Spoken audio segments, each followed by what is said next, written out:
in the morning. Welcome back to our channel, fellow Genoa City gossips.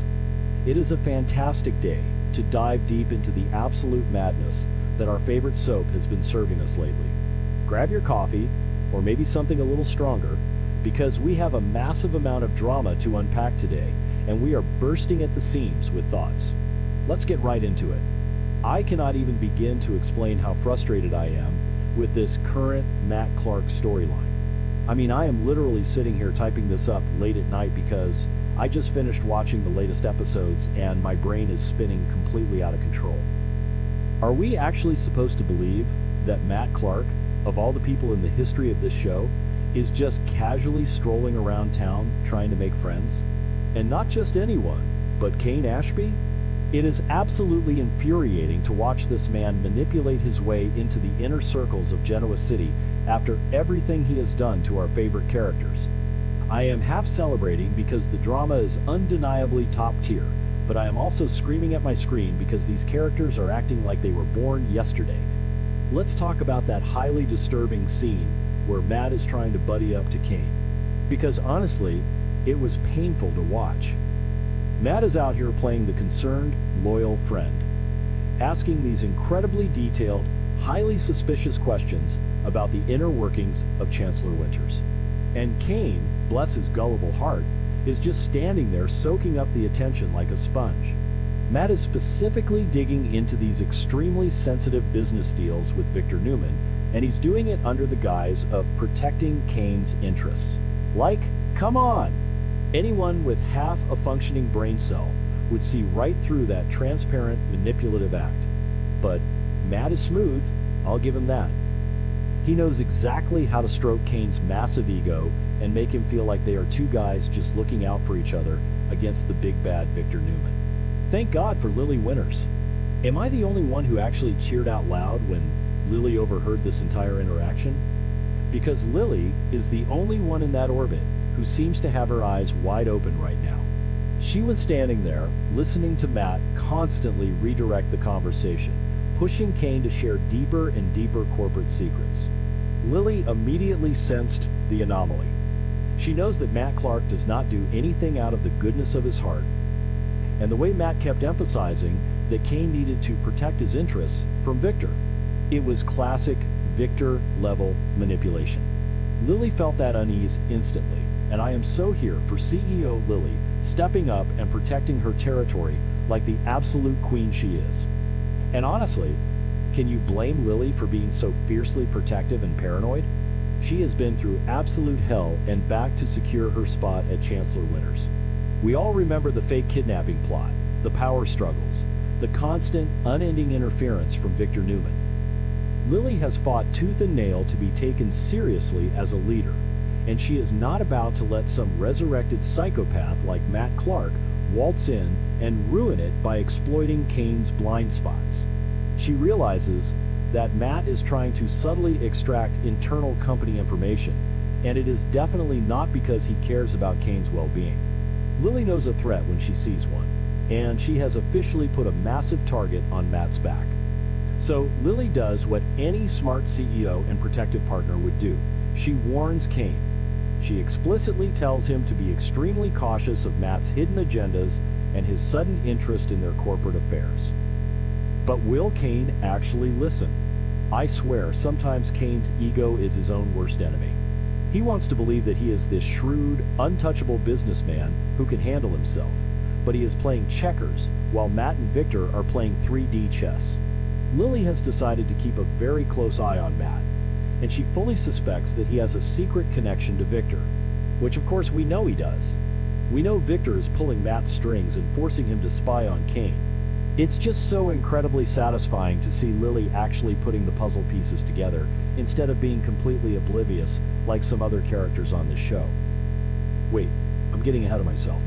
Let's pivot to the Newmans, because they are dealing with their own Matt Clark nightmare, and it is equally frustrating. Nick and Noah Newman having this deep, intense discussion about their suspicions regarding Matt was everything I needed to see. Nick has been through the absolute ringer with Matt. I mean, the history there is so dark, so twisted, and so deeply traumatic. Matt literally ripped out his own breathing tube to frame Nick years ago, not to mention the horrific, unspeakable things he did to Sharon. And now Matt is parading around town, trying to convince people he wants to prove he has changed? Are you kidding me? The absolute audacity of this man to think he can just erase decades of trauma with a, "my bad, I'm a new man now," routine is sickening. Nick is not buying it for a single second, and neither is Noah. Noah has stepped up so much lately, and seeing him fiercely protective of his family is fantastic character growth. Noah knows that Matt was faking his amnesia, or at least he knows that Matt is a master manipulator who cannot be trusted under any circumstances. They are discussing his every move, analyzing his behavior, and they are 100% right to be paranoid. Matt hopes to prove he's changed. But how do you prove you've changed when your entire core personality is built on deceit, violence, and revenge? Nick is looking at Matt and seeing the monster who terrorized his family, and I don't think Nick will ever let his guard down. Nor should he. But this is where the show is just completely losing its mind, and I am so torn on how to feel about it. Let's talk about Phyllis Summers. Phyllis and Matt. I'm sorry, but what is happening in the writer's room? We are hearing that Phyllis might actually agree to go on a date with Matt during the week of July 6 to 10. A date with Matt Clark. I have to laugh because it is so utterly absurd, but at the same time, the chemistry between Michelle Stafford and Roger Howarth is undeniably electric. Josh Griffith even said in that interview that they are a delicious new couple, and I hate to admit it, but I kinda see the vision. I know I shouldn't, but I do. React first, explain later. I can't believe Phyllis is falling for him. She knows exactly who he is. She knows he is a dangerous, manipulative criminal who has tortured the Newmans and left a trail of destruction in his wake. But you know what? Phyllis has always been drawn to the dark side. She has always been the outcast, the pariah, the woman who constantly has to prove herself to the judgmental elites of Genoa City. And in Matt, she sees someone who is exactly like her. Someone who is hated by the Newmans. Someone who is trying to carve out a space for himself in a town that wants him gone. It's this twisted, toxic kinship that is somehow blooming into genuine romance, and I am completely captivated by the train wreck.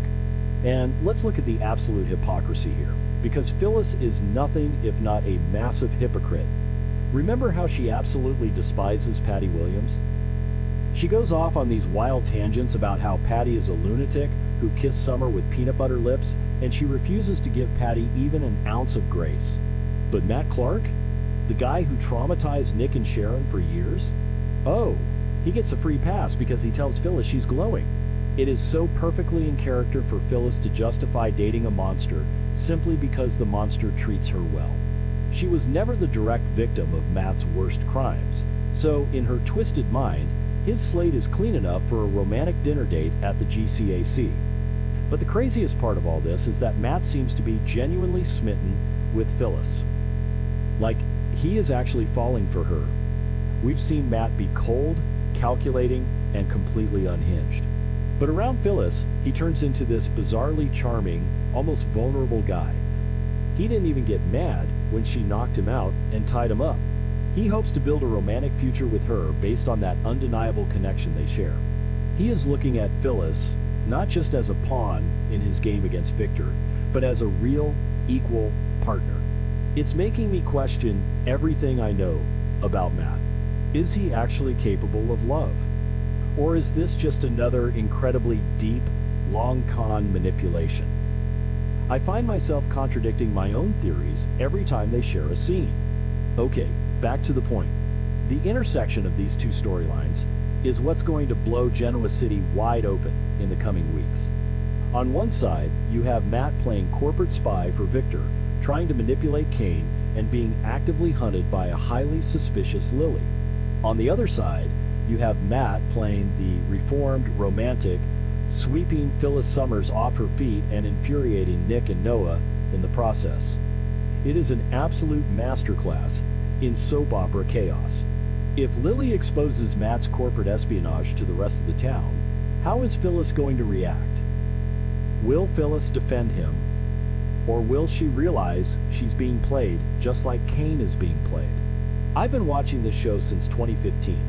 And remember when they tried to redeem Victor after his worst crimes?